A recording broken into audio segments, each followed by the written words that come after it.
వినేలాగా చేస్తాను. ఈ ఈవెంట్కి నేను మిత్ర వస్తాం. రీయూనియన్లోలా మిత్రాని మత్తులో ముంచేసి తనతో తాళి కట్టించుకుంటాను.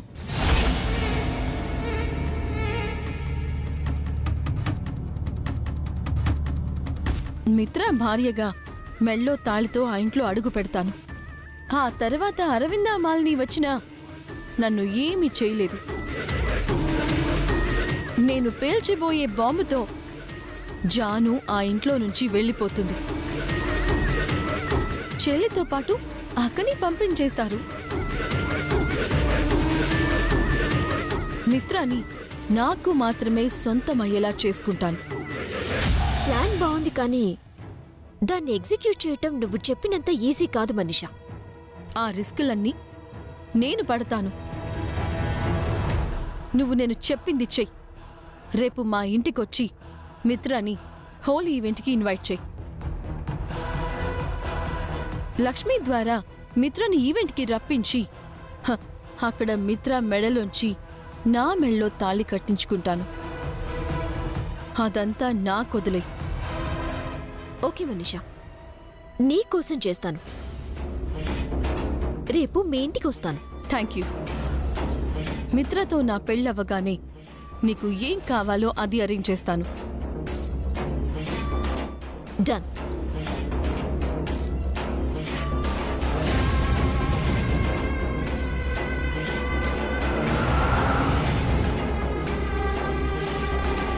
పాపం మనిషా మేడం మరొకసారి పిచ్చి ప్రయత్నం చేస్తుంది మేడం. ఇది పిచ్చి ప్రయత్నం కాదు రాజుగారు. ఈసారి మిత్ర మనీషాల పెళ్లి జరిగేలా ఉంది. మనీషా చాలా పట్టుదలగా ఉంది. వాళ్ళకి పెళ్ళైతే మనకేంటి లాభం మేడం? మనం ఎందుకు ఈ పెళ్లికి హెల్ప్ చేయాలి? ఈ పెళ్ళైతే లక్ష్మి ఆ ఇంట్లో ఉండదు, మిత్ర కూడా ఈ కంట్రీలో ఉండడు. మనీషా మిత్రని ఫారెన్ తీసుకెళ్తుంది. ఆ తర్వాత నందన్ గ్రూప్ ఆఫ్ ఇండస్ట్రీస్ అన్నీ మనవే. మనకింక తిరుగుండదు. పెద్ద స్కెచ్ చేశారు మేడం.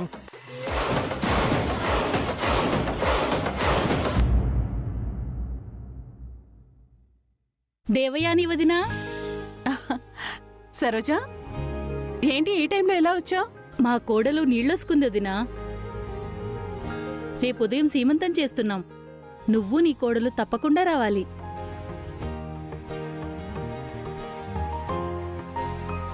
గడుసుదానివే, అప్పుడే నానమ్మవైపోతున్నావన్నమాట. అదృష్టం అంటే నీదే.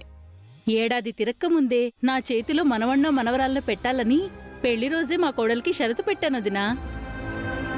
నీకు మాత్రం ఏమైందొదినా? నీ కొడుకు పెళ్ళై కోడలొచ్చేసింది కదా. అదిగో మీ ఇద్దరి కోడళ్ళు వచ్చేశారు. అమ్మా లక్ష్మి, రేపొద్దున మా కోడలు సీమంతం. నువ్వు తప్పకుండా రావాలి. నీ చల్లని చేతులతో నా కోడల్ని దీవిస్తే పండంటి బిడ్డ పుడతాడు. జాను, నువ్వు కూడా రావాలి.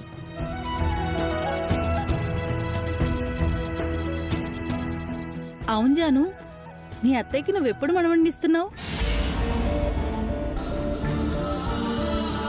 అదొక్కటే తక్కువైంది. అదేంటొదినా, పెళ్ళై చాలా రోజులైంది కదా, ఇంకా విశేషం వెళ్ళేదా? అదే ఉంటే ఆ మాట ఎందుకంటాను? పిల్లలు పుట్టాలని మా కోడలు రోజు గుళ్ళు గోపురాలు తిరుగుతుంది. అయ్యో పిచ్చా ఆంటీ, మంత్రాలకు చింతకాయలు రాలవ్. పూజ చేస్తే పిల్లలు పుట్టరు. భార్యాభర్త కాపురం చేసి వాళ్లల్లో ఏ లోపం లేకపోతే పిల్లలు పుడతారు.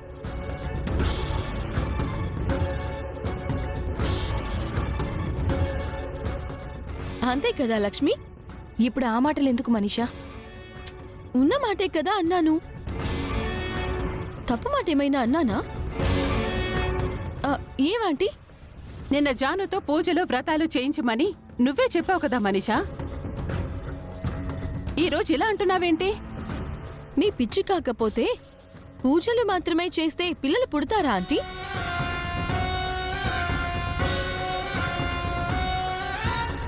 నేనేదో చెప్తే మీరు నమ్మేస్తారా?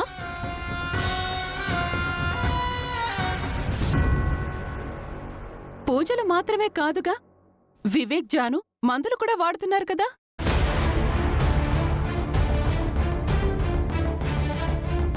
మందులు వేసుకోవడం ఏంటోదినా? అంటే వివేక్లో ఏదో ప్రాబ్లం ఉందని డాక్టర్ చెప్పారు కదా ఆంటీ. మనీషా, ఏంటి లక్ష్మి, ప్రాబ్లం వివేక్లో లేదా, జానులో ఉందా? ఇప్పుడు అదంత అవసరమా? మీ కొడుకులో లోపం ఉంటే మీ కోడలు మందులు వేసుకోవడం ఏంటోదినా?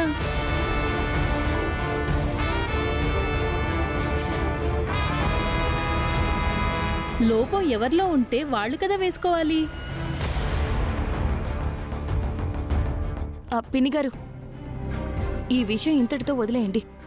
శుభకార్యానికి పిలవడానికి వచ్చారు, పిలిచారు కదా, ఇంకా తప్పకుండా రావాలమ్మా వదినా, తప్పకుండా రావాలి.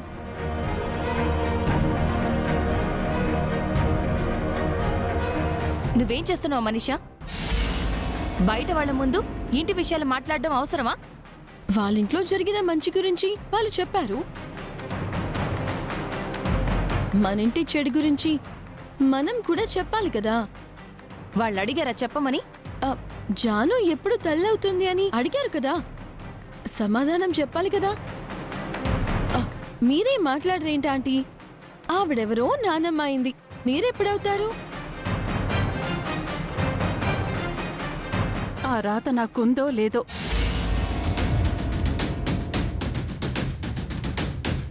పెళ్లి విషయంలో నా కొడుకు నా మాట వినలేదు.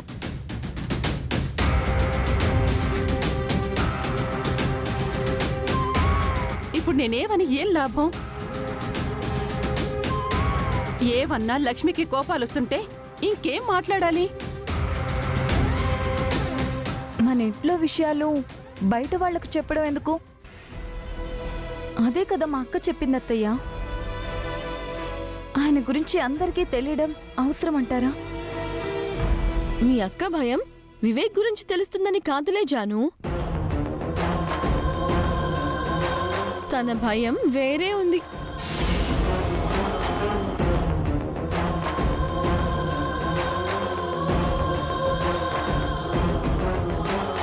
వేరే అంటే నీ ఉద్దేశం ఏంటి మనీషా? అది లక్ష్మికే తెలుసు.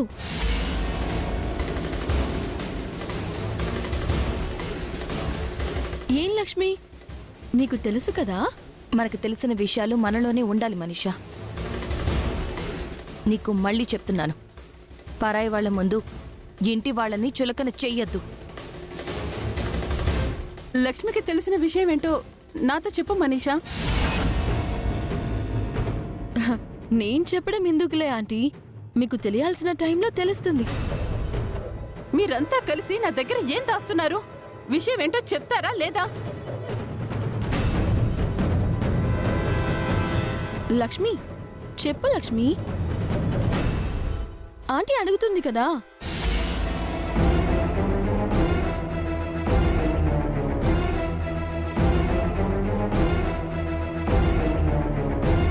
తను చెప్పదు, నువ్వే చెప్పు మనీషా. ఏమైంది మామ్, ఎందుకు అలా అరుస్తున్నావు?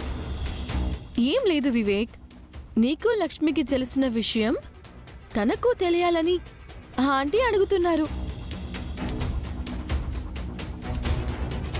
అదేంటి మనీషా, లక్ష్మికి వివేక్కి తెలిసిన విషయం ఏంటి మనీషా? అదే మిత్ర, వివేక్ జానులకి పిల్లలు పుట్టడం గురించి.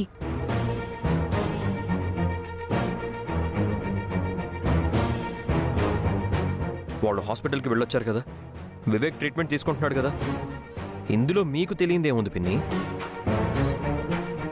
వివేక్తో పాటు జాను కూడా మెడిసిన్స్ తీసుకుంటుంది కదా మిత్ర.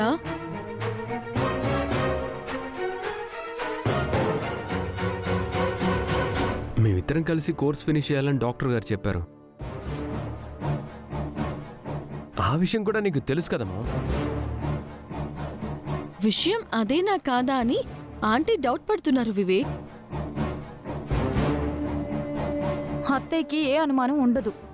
నువ్వు అనవసరంగా విషయాన్ని పక్కదారి పట్టించుకో మనీషా. నేను విషయాన్ని పక్కదారి పట్టిస్తున్నానా? ఏంటి లక్ష్మి, జాను అలా మాట్లాడుతుంది?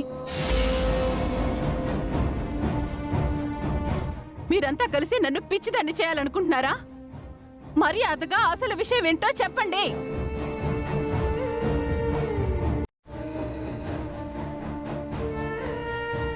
ఎందుకు మామ అంత సీరియస్ అవుతున్నావు? నీ దగ్గర మేమేమి దాచలేదు. నేను చెప్పిందే నిజం. ఏది నిజమో ఏది అబద్ధమో తెలియడం లేదు. ఎవరు ఏం చెప్తున్నారో అర్థం కావడం లేదు. ఈ జన్మకి నేను నానమ్మనవుతానో లేదో అని నాకు బెంగగా ఉంది.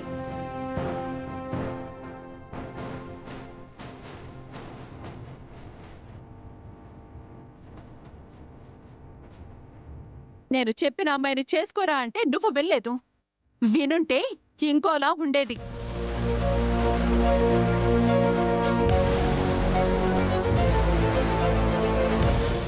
జాను జాను ఎంతసేపు దాని కొంగు పట్టుకొని తిరుగుతాడే కాని పిల్లలు మాత్రం పుట్టరు. అంత తలరాత. ఎందుకు అంతలా బాధపడతారు పిన్ని? వాళ్ళకి పెళ్ళై ఎన్ని రోజులైందని? వాళ్ళు ఇంకా చిన్నవాళ్లే కదా. కాస్త ఓపిక పట్టండి, పిల్లలు పుడతారు. నీకే మిత్ర, లక్ష్మి ఓ కొడుకుని కంది, నువ్వో కూతుర్ని పెంచుకుంటున్నావు. మీ అమ్మ నాన్న ఆ పిల్లలతో ఆడుతూ పాడుతూ హాయిగా ఉన్నారు. అలా నా మనవడు మనవరాలతో ఆడుకోవాలని నాకు ఉంటుంది కదా. ఎవరి బాధ వాళ్లకే అర్థం అవుతుంది.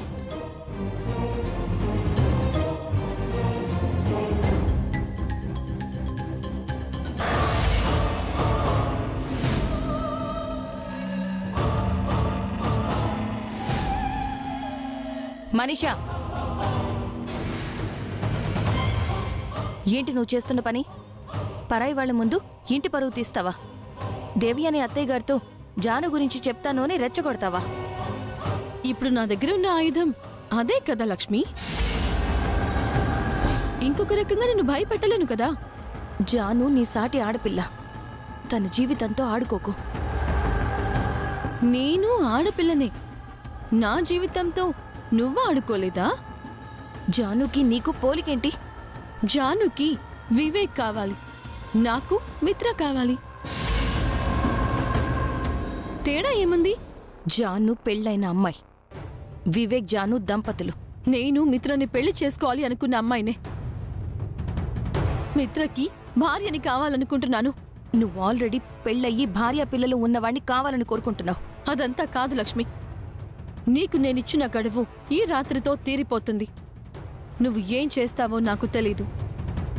మిత్రతో నాకు పెళ్లి జరగాలి, లేదంటే దేవి అని ఆంటీతో నిజం చెప్పేస్తాను. ఆల్రెడీ ఆంటీ చాలా హీట్ మీదుంది. ఈ టైంలో నేను ఆంటీతో నిజం చెప్పానే అనుకో, నీ చెల్లెలు ఇంటి బయట ఉంటుంది. ఆఫ్ కోర్స్ నువ్వు కూడా మీ చెల్లెలతో పాటు బయటకు వెళ్ళిపోతావు అనుకో. మనీషా, ఇప్పుడు నీకు రావాల్సింది నా మీద కోపం కాదు లక్ష్మి, ఆలోచన. నాకు మిత్రకి ఎలా పెళ్లి చేయాలి అనే ఆలోచన. ఇప్పుడు డైరెక్ట్గా మిత్ర దగ్గరికి వెళ్ళి మనీషాని పెళ్లి చేసుకో అని చెప్పలేవు. అలా అనమని నేను నీతో చెప్పలేను. ఎంతైనా నేను సాటి ఆడపిల్లనే కదా. మరొక అమ్మాయిని పెళ్లి చేసుకోమని ఏ భార్య తన భర్తకి చెప్పలేదు కదా. ఆ ఇబ్బంది నేను అర్థం చేసుకోగలను. అందుకే నీకు బంపర్ ఆఫర్ ఇస్తున్నాను. ఎల్లుండే హోలీ. ఆ సంబరాల్లో నేను మిత్రని పెళ్లి చేసుకోవాలి అనుకుంటున్నాను. ఎల్లుండి జరిగే హోలీ ఈవెంట్కి ఇన్వైట్ చేయటానికి రేపు నా ఫ్రెండ్ సరయు ఇక్కడికి వస్తోంది. నువ్వు చేయాల్సిందేంటంటే ఆ ఈవెంట్లో మిత్ర పార్టిసిపేట్ చేయటానికి ఒప్పించడం, నన్ను మిత్రాని ఆ ఈవెంట్కి పంపించడం. నువ్వు ఆ పని చేసావనుకో, మిగతా పని నేను చేస్తాను. ఆ ఈవెంట్లో మిత్రతో తాళి కట్టించుకుంటాను. ఏంటి, డీల్ ఓకేనా? యాక్చువల్గా నీకు వేరే ఆప్షన్ కూడా లేదు లక్ష్మి. ఈ ప్రాబ్లం నుంచి నువ్వు బయటపడ్డానికి ప్లాన్ వేసే టైం కూడా లేదు. మీ చెల్లెలి కాపురం నిలబడాలంటే మిత్రతో నా కళ్యాణం జరగాలి. నువ్వు ఎలా చిరంజీవి, లక్ష్మి, సౌభాగ్యవతి, భాగ్యలక్ష్మివి అయ్యావో నేను కూడా చీలా సౌ మనీషా నవ్వాలి మిత్రతో. అర్థమైందనుకుంటాను. నువ్వు తప్పు చేస్తున్నావు మనీషా. తప్పట్లేదు లక్ష్మి. నా మీద కోపంతో నా చెల్లెలి జీవితంతో ఆడుకుంటున్నావు. యుద్ధం చేయాలంటే ఆయుధం కావాలి కదా. ఇప్పటి వరకు జరిగిన అన్ని యుద్ధాలలో అధర్మం మీద ధర్మమే గెలిచింది.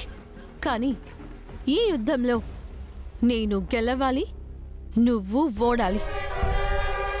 ఇది మ్యాచ్ ఫిక్సింగ్.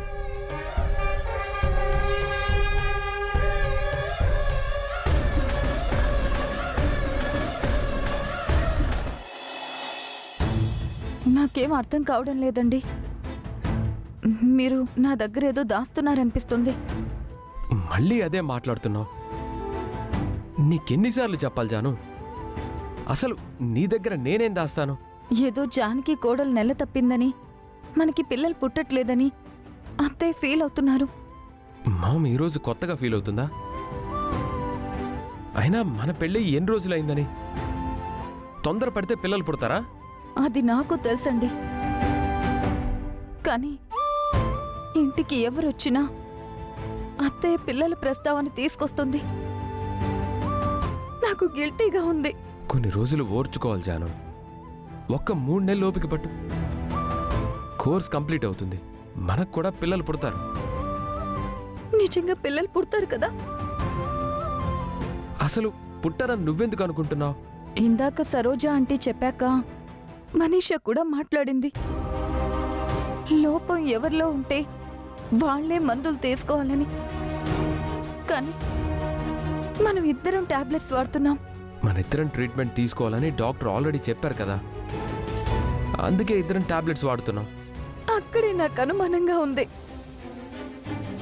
లోపం మీలో ఉన్నప్పుడు నేనెందుకు టాబ్లెట్స్ వాడాలి? దయచేసి నిజం చెప్పండి.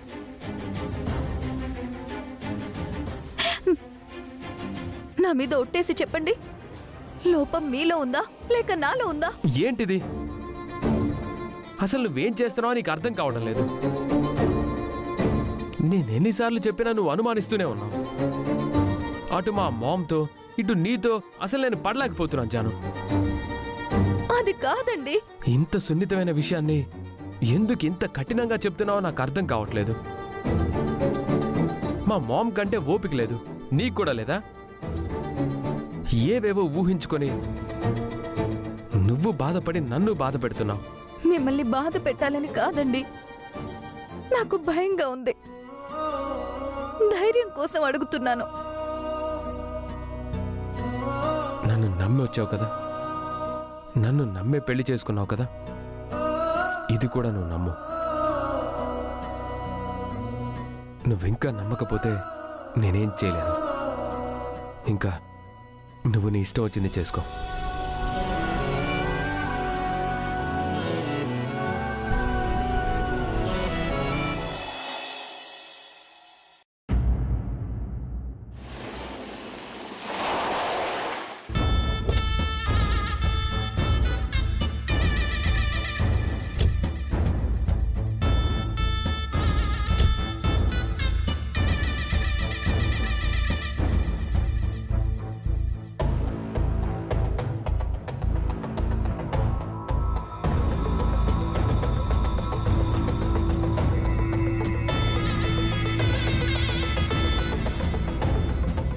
నమస్తే uncle.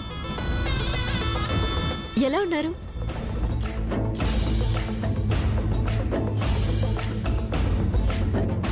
Hi Vivek, how are you? తను ఇక్కడికి ఎందుకు వచ్చింది? హాయ్ ఆంటీ, నమస్తే. ఇదేంటి ఏకంగా ఇంటికే వచ్చేసింది? మనీషా కోసమా? దీన్నిక్కడ లక్ష్మి చూస్తే ఇంకేవైనా ఉందా?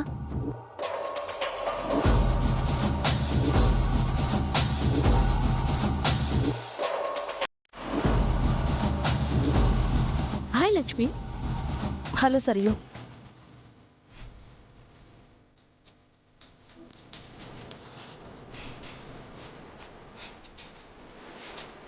ఏంటి, నన్ను చూడగానే మీ ఇంట్లో వాళ్ళందరూ సైలెంట్ అయిపోయారు. నేను మీ ఇంటికి రాకూడదా? అదేం లేదు, శత్రువైనా సరే మా ఇంటికి అతిథిగా వస్తే గౌరవిస్తాం. కూర్చోండి.